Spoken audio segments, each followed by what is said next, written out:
CCR decorators, thank you very much for your question. I do use pliolite based masonry paint occasionally. Most of the time I'll use water. There are only really two occasions where I'll use pliolite based masonry.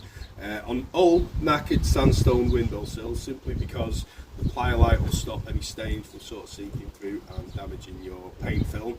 And the other time, if I'm decorating and it's towards the end of the exterior decorating season, so sort of mid to late October and I'm still outside painting, pliolite's the way to go. For anyone who doesn't know, pliolite is a synthetic polymer oil which has been developed for use solely in paint. So pliolite based masonry paint is basically an oil based masonry paint.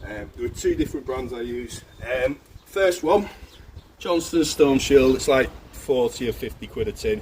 You can get it tinted into absolutely any colour. Johnston's are really good at matching colours from sort of any brand. I like this simply because, well, for two reasons.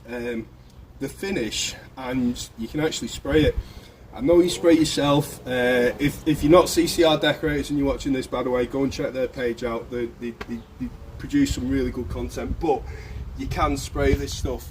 So when you're spraying pliolite, just be a little bit careful, because unlike water-based masonry paint, if any does go into the atmosphere, it can carry and it can sort of damage cars or whatever a couple of 100 yards away.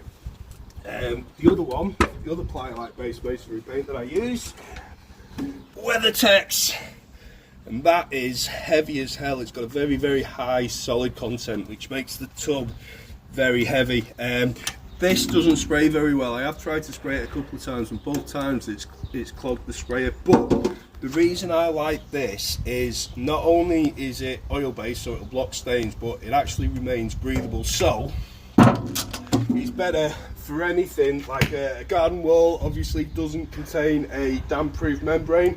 The render on a garden wall is always going to contain a little bit of water. So if you were to use something like Johnston's pliolite on it, which isn't very breathable, the likelihood is the water over time will build up behind the paint film and throw it off, and you